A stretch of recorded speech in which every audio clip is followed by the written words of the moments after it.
ఉన్నా లేకపోయినా కనీసం అవి చూసుకుని వాళ్ళు ఫాలో చేసి నెక్స్ట్ కంప్లీట్ చేసుకోవడానికి ఉంటుంది. ఈ అలవాటు నాకు ఎలా వచ్చిందంటే, ఫస్ట్ మా మొదటి గురువు శ్రీనివాసరావు గారు అని చెప్పి ఉండేవారు ఎలక్షన్లో. ఆయన ఇచ్చిన ఫ్రీడమ్ నాకు. నేను ఇక్కడికి వచ్చి 1986లో నాకు 19 ఇయర్స్ ఏజ్. చాలా భయపడుతూ ఉండేవాడిని. ఆ టైంలో పవర్ కూడా చాలా కట్లు ఉండే, జనరేషన్ తక్కువ, ఇదంతా ఎక్కువ. ఆ టైంలో మన ప్లాంట్కే కాదు, సిమెంట్ ప్లాంట్లు మొత్తానికి కూడా పవర్ కట్ ఇచ్చారు. ఓన్లీ 60% మాత్రమే వాడుకోవాలి, 40% వాడకూడదు అని. అయితే సిమెంట్ ప్లాంట్లో కంటిన్యూగా తిరగాలి. మనం ఏం చేసామంటే కంటిన్యూగా ఒక 20 రోజులు రన్ చేసుకునేవాళ్ళం, మిగిలిన 10 రోజులు డిస్పాచ్ కోసం వాడుకునేవాళ్ళం. ఈలోగా విజిలెన్స్ వచ్చి వాళ్ళు రాంగ్ క్యాలిక్యులేషన్లు చేసి పేవైజ్గా చేసి మీరు ఎక్కువ పవర్ వాడారు అని చెప్పేసి సీల్ చేసేసారు, పవర్ సీల్ చేసేసారు. అది కరెక్ట్గా డీజీకే మూర్తి గారు హాస్పిటల్లో ఉన్న టైంలో. ఆ ఇన్ఫర్మేషన్ ఆయనకి తెలియదు, ఏం చేయాలో ఎవరికి తెలియదు. ఫ్యాక్టరీకి సీల్ పడిపోయింది. సీల్ పడింది అన్న విషయం తెలియకుండానే మహానుభావుడు మనల్ని వదిలేసి వెళ్ళిపోయారు. ఆ టైంలో కంపెనీ బస్సులు పెట్టి ఎవరెవరు వెళ్తారో వెళ్ళండి అని చెప్పంటే అందరూ బయలుదేరారు. మా బాస్ నన్ను పిలిచి, ఏంటి అందరూ వెళ్తానంటున్నారు, నువ్వు ఎందుకు వెళ్తావు, నువ్వు వెళ్తావా లేదా అని అడిగారు. నేను ఒకటే చెప్పాను, సార్ పవర్ లేదు, డీజిల్ పోసుకుని జనరేటర్ రన్ చేసుకొని నీళ్లు లైట్లు ఇస్తున్నాం, వెళ్తే ఎవరు సార్ ఇక్కడ అని అంటే ఆయన సరే నేను కూడా ఉండిపోతా, మన ఇద్దరం కలిసి చేద్దాము అని చెప్పేసి ఆయన మేమిద్దరమే వీళ్ళు రిటర్న్ వచ్చేంత వరకు కూడా ఆల్మోస్ట్ 48 అవర్స్ ఆఫీస్లోనే ఉన్నాం. మధ్యలో భోజనానికి వెళ్ళి వచ్చామంతే. ఆ టైంలో ఆయన నాకు ఉన్నది ఇద్దరమే. ఇక నాకు బ్రెయిన్ వాష్ చేయటము, క్లాసులు చెప్పటం, ఏదో టైంపాస్ కావాలి, ఏ పని లేదు.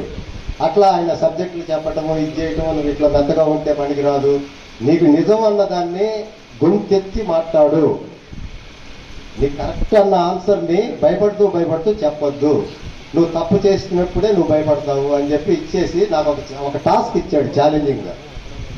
అప్పట్లో సబ్స్టేషన్ ట్రిప్ అయితే ఆన్ చేయాలంటే ఆయనే రావాలి, ఆయన తప్ప ఎవరు ఆన్ చేసేవాళ్ళు కాదు, అది చేత అయ్యేది కాదు. ప్రతిసారి నన్ను పిలిచేవాడు, ఆయన చేసేవాడు. ఒకసారి సింపుల్గా చెప్పాను, సార్ మీరు రావటం ఎందుకు సార్, నేను చేస్తాను అన్నా. పర్మనెంట్ సొల్యూషన్ చేద్దాం సార్ అంటే, సొల్యూషన్ నేను చెప్పను, నువ్వు ఎన్ని రోజులు తీసుకుంటావో తీసుకో, నువ్వు చేసి చూపించు నాకు అన్నాడు.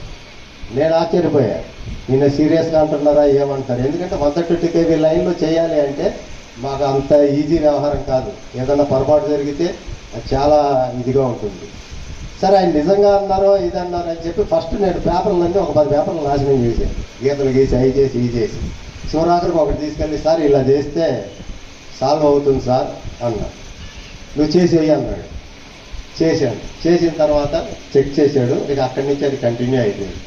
అక్కడి నుంచి నాకు స్టార్ట్ అయింది ఒక డెవలప్మెంట్ చెయ్యాలి అనే ఇది.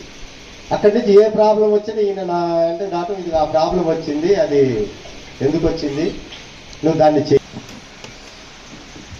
We want all the people to get inspired by this speech, his performance, his hard work and dedication towards the organization and the department.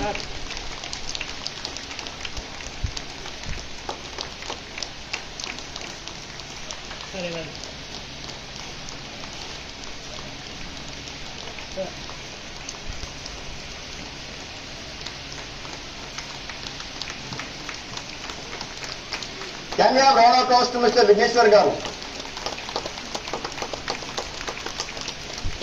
I request Vigneshwar Garu's family to come to the dais for the photograph along with the top management.